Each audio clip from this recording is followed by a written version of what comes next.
Bismillahirrahmanirrahim. Assalamualaikum warahmatullahi wabarakatuh.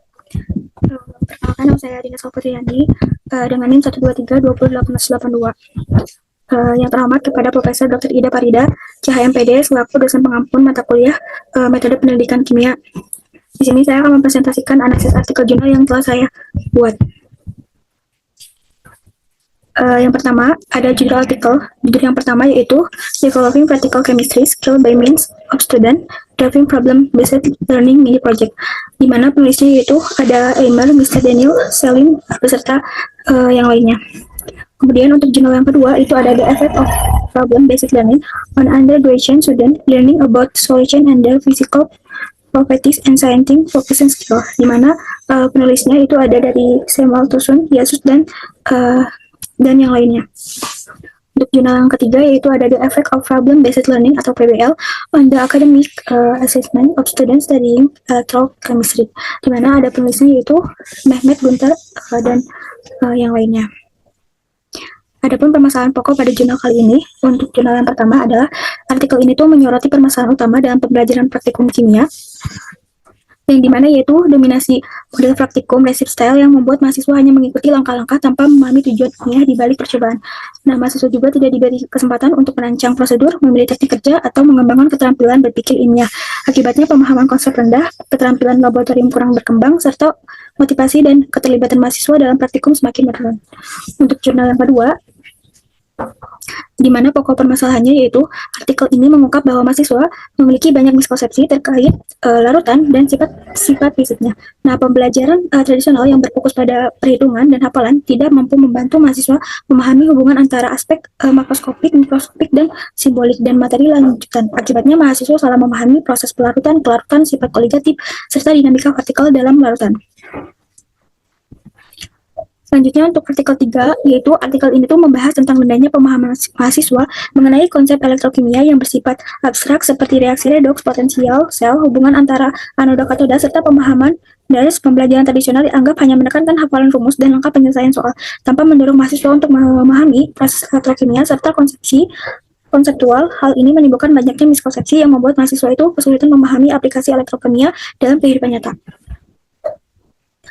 Kemudian ada mengapa permasalahan itu penting diteliti, karena pada jurnal 1 itu penelitian ini penting karena bertujuan untuk mengatasi keterbatasan metode praktikum laboratorium tradisional, di mana gaya resep atau resep style yang merupakan tulang punggung sebagian besar program kimia. Nah, kritik terhadap metode tradisional meliputi tingkat pembelajaran yang terbatas, mahasiswa yang tidak jelas tentang tujuan praktikum, dan kurangnya ruang untuk kreativitas atau kontekstual. Kemudian untuk jurnal yang kedua yaitu penting karena topik larutan dan sifat fisiknya merupakan salah satu bidang kimia di mana mahasiswa sering memiliki banyak konsepsi alternatif atau misconception yang umum, dan kritik penelitian ini juga bertujuan untuk mengubah pengajaran konsep terhadap tersebut menjadi proses pembelajaran aktif berbasis pendekatan konstruktivitas. Kemudian untuk jurnal yang ketiga, penelitian itu penting karena elektrokimia adalah topik yang seringkali sulit dipahami oleh mahasiswa dan merupakan bagian penting dari mata kuliah kimia analik. Diperlukan metode yang efektif PBL untuk topik yang sulit dan mendorong mahasiswa untuk berpikir seperti ilmuwan dan dalam memecahkan masalah analitik. Kemudian ada tujuan penelitian jurnal kali ini. Untuk jurnal pertama, tujuan utamanya adalah mengembangkan keterampilan praktis kimia dengan menggunakan mini proyek problem-based learning atau PBL sebagai alternatif metode tradisional dengan sasaran meningkatnya pengalaman mahasiswa dalam praktikum.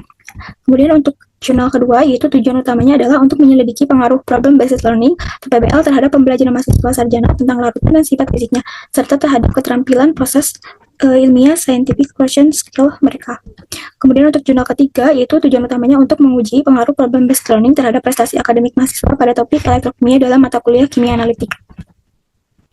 Selanjutnya ada kerangka teoritik, di mana untuk jurnal 1, kerangka teoritik itu berpusat pada perbandingan antara praktikum, expository atau GRSF, dan problem-based learning atau PBL. Serta PBL mini project diyakini mencerminkan situasi pemecahan masalah kehidupan nyata dengan lebih baik dan didukung oleh literatur yang mengkritik keterbatasan metode pengajaran laboratorium tradisional. Kemudian ada untuk jurnal yang kedua, yaitu kerangka teoritiknya didasarkan pada pembekatan konstruktivis dan metode pembelajaran aktif dengan fokus pada PBL. Nah, PBL juga dikembangkan berdasarkan filosofi pembelajaran John Dewey yang mengedepankan pembelajaran kehidupan yang nyata. Untuk jurnal yang ketiga, yaitu kerangka teoretiknya berpusat pada PBL sebagai metode pembelajaran aktif yang menekankan pada masalah berkualitas, pembelajaran mandiri, dan pembelajaran kolaboratif. Nah, PBL juga bertujuan untuk memperoleh keterampilan berpikir kritis, pemecahan masalah, dan bekerja sama tim.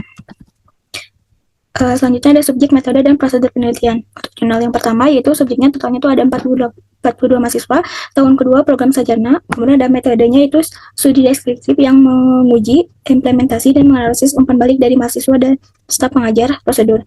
Yaitu mahasiswa dibagi dalam kelompok kecil 3-4 orang, diberi judul proyek, dan harus merancang protokol eksperimen sendiri atau PBL mini project.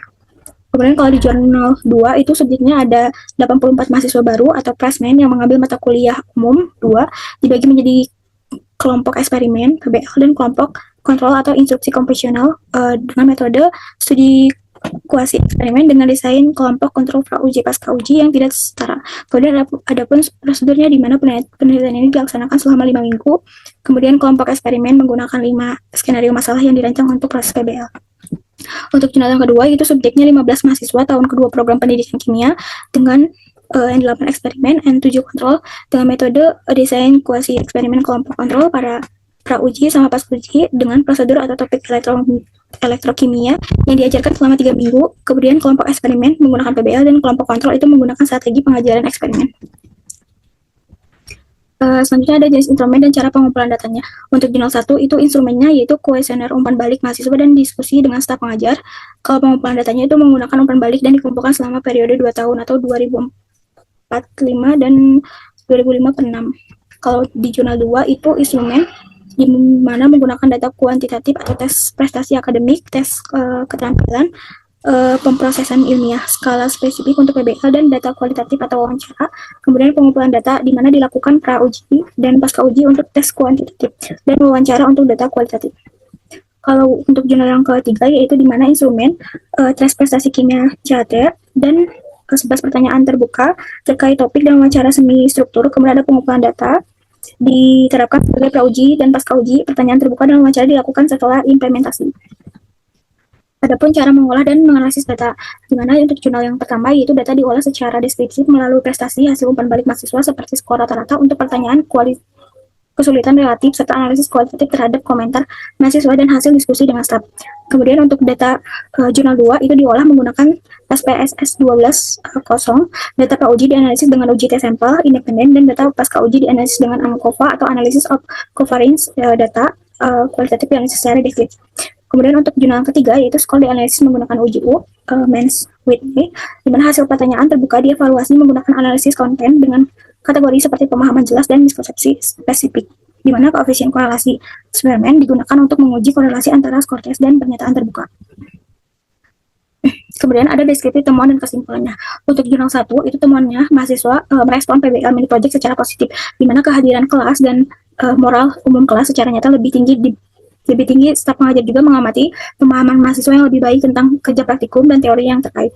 Kesimpulannya PBL mini project ini adalah alternatif yang berhasil dari praktikum gaya resep yang meningkatkan pengalaman mahasiswa dan kemampuan pemecahan masalah kehidupan nyata.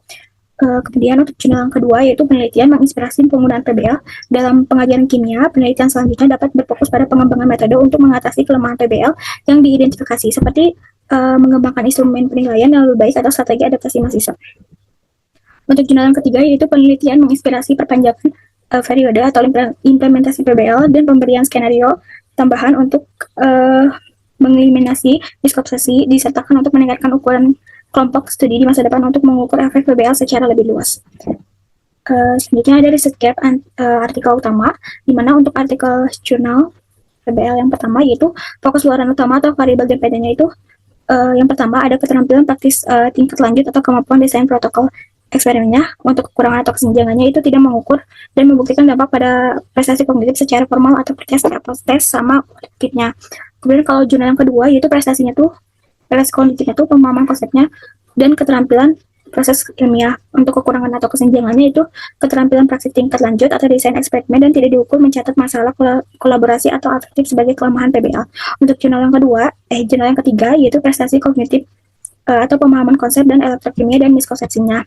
Untuk kekurangan dan kesenjangannya itu keterampilan praktis dan keterampilan proses ilmiah tidak diukur subjek penelitian sangat kecil. Adapun riset gap untuk artikel pembandingnya. Untuk judul jurnal pembandingan itu menggunakan jurnal nasional, di mana untuk jurnal yang pertama yaitu pengaruh model problem based learning berbasis praktikum terhadap keterampilan laboratorium dan hasil belajar siswa. Di mana penulis utama dan sumbernya yaitu Nur Hayati, Gilbert United 2019, dengan fokus luaran utamanya yaitu keterampilan laboratorium C1 sampai C4 dan hasil belajar kognitif C1 sampai C4. Kemudian untuk jurnal yang kedua yaitu pengaruh PBL atau problem based learning terhadap keterampilan kolaborasi dan pemecahan masalah siswa, di mana penulis utamanya yaitu Arifin atau Risetgate 2004. Untuk fokus warna utamanya yaitu keterampilan kolaborasi dan keterampilan pemecahan masalah atau quasi eksperimen. Kemudian untuk jurnal yang terakhir atau yang ketiga yaitu model problem based learning atau PBL berkonteks sosio atau scientific issue atau SSI terhadap keterampilan berpikir kritis dan kolaborasi siswa, di mana penulisnya yaitu Aliani Rama minimal 2025. Nah, untuk kekurangan kesenjangannya itu keterampilan berpikir kritis dan keterampilan kolaborasi dengan konteks SSI.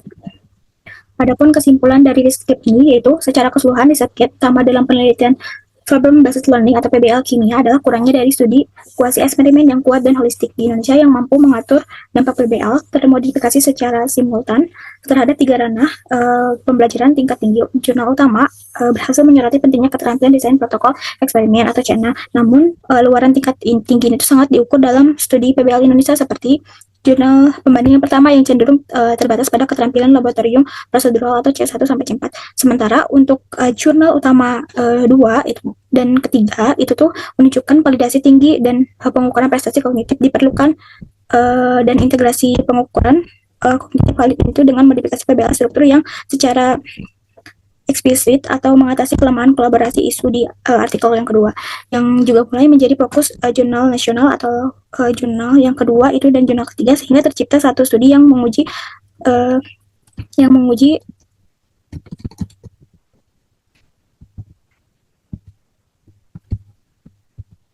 yang juga mulai fokus jurnal nasional JV2 dan JV3, sehingga tercipta satu studi yang menguji triple outcome atau cognitive design eksperimen C6 dan kolaborasi secara meyakinkan. Selanjutnya ada rumusan masalahnya, di mana yang pertama yaitu apakah penerapan kolaboratif problem based learning atau CPBL menghasilkan peningkatan yang lebih signifikan dalam prestasi kognitif mahasiswa dibandingkan dengan model VBL konvensional. Yang kedua yaitu bagaimana pengaruh kolaboratif problem based learning atau CPBL terhadap peningkatan kemampuan merancang prosedur praktikum atau keterampilan desain eksperimen C6 mahasiswa pada mata kuliah kimia. Kemudian yang ketiga yaitu apakah peningkatan keterampilan kolaborasi mahasiswa yang diajarkan menggunakan CPBL itu berkorelasi positif dengan peningkatan prestasi kognitif dan kemampuan desain eksperimen C6 mereka. Adapun judul penelitian yang didapat yaitu yang pertama efektivitas kolaboratif problem based learning terhadap peningkatan kemampuan desain eksperimen dan prestasi kognitif mahasiswa pada mata kuliah analitik. Kemudian yang kedua yaitu pengaruh based learning struktur berbentuk scaffolding terhadap keterampilan kolaborasi dan keterampilan berpikir kritis mahasiswa. Dan yang ketiga yaitu pengembangan dan uji aktivitas kolaboratif problem based learning atau CPBL untuk meningkatkan keterampilan desain eksperimen dan prestasi kognitif dan kompetensi kolaborasi mahasiswa.